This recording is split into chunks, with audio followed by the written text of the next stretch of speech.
ko ng mga pinagsayaw mo ay. Ito. Yung pepe.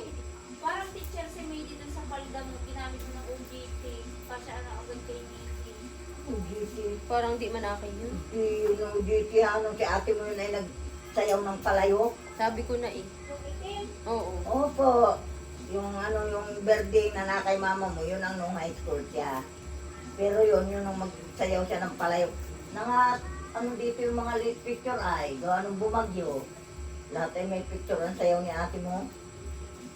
Palasali kasi ako kahit matigas ang katawan ko. Sabi ni, ate, sabi yamat na yamat si Danica, sabi kay Mady, Mady, agad mo magkapapasok ko na sabi, nakikita mo teacher ako. Yun. Sabi ni, nakapitit na palda. O, yung paldang aso, yun ang kay ate mo na high school na Kaya siya. tawa si ano. Pero yung pang-igoro, si ate mo nun ay nagsayaw ng ano, may Palayo. palayok sa ulo. Ganda kaya sumali ng mga ganyan. Ayaw niya lang. Ang high school sa mga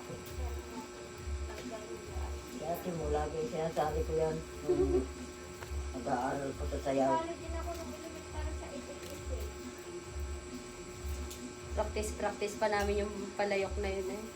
Pag may sa itik, Hindi yun mga nakadikit. Sadyang ano lang yung pinapatong namin sa ulo. May buting na, may kasamang buting.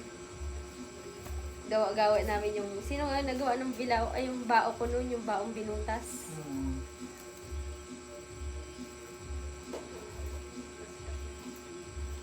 Parang grade Parang si Sherilyn dati yung nabasagan ng palayok.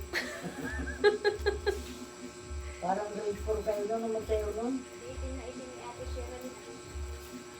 Pa-post-post pa ng locks white na hindi naman natalaman. Talabat ng pinto.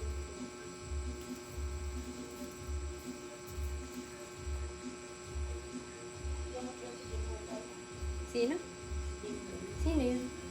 Ayaw na mababawit ang pangalan. Sino ang Jim nun? Nagpatuloy na lang sinulay. Yung? Yung ako.